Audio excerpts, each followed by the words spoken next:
It is the Christmas gift that David Goldman has been waiting 5 years for. He is now reunited with his son after a bitter international custody battle. They are now coming back to New Jersey after a Brazilian judge ruled in David's favor. Joining us this morning from Los Angeles is Dr. Jenn Berman, author of the A to Z Guide to Raising Happy, Confident Kids. Jenn, good morning to you. Good morning. We're talking because of the challenges that Sean Goldman will face, and we've already seen these pictures come in from Brazil. It is a media circus down there. They're being surrounded. The kid is clearly stunned by what is going on at this point, as is the father. Let's talk about the challenges in the short term, in the next just hours and days. What are the biggest challenges Sean faces, and how can his family and his father help?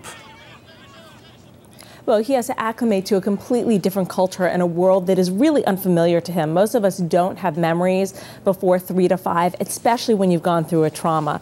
But this is a child who has faced some of life's biggest traumas: a divorce, the betrayal of the trust that his mother had with him, the death of his mother, the abandonment of his father. Unbeknownst to him, his father's been fighting day and night for him. But as far as this child's concerned, he's been abandoned by his father. So this is very traumatic, not to mention the whole media circus around this. So, Jenn, what's more difficult, the short term or the long term, looking years ahead?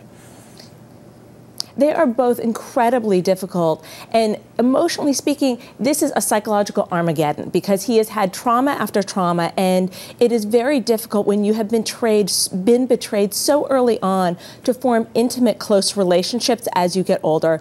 Kids are very resilient, but this child has many challenges ahead of him. And how much more difficult does it make it that he doesn't speak the language very well right now, we're told?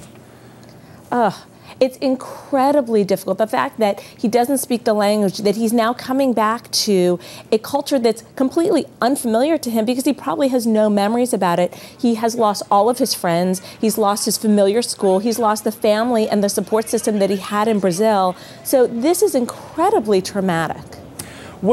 In your opinion, would the father want to try to fix this himself and kind of just shut everyone out?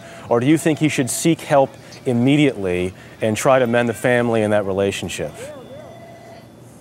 Well, I think that he needs to block the media out, but I do think he's likely to need some support. His son is probably going to need some therapy to help him make sense of what's happened. It's incredibly confusing for a child to experience what he has gone through, and his father's likely to see some things that may surprise him. His son may regress. He may have trouble sleeping, eating, playing. He may act out some things through play that may surprise or scare his father. So they could probably both use a lot of guidance. Okay, Dr. Jenn Berman joining us this morning from Los Angeles. We certainly wish Sean Goldman and his family the very best. Jenn, thank you very much.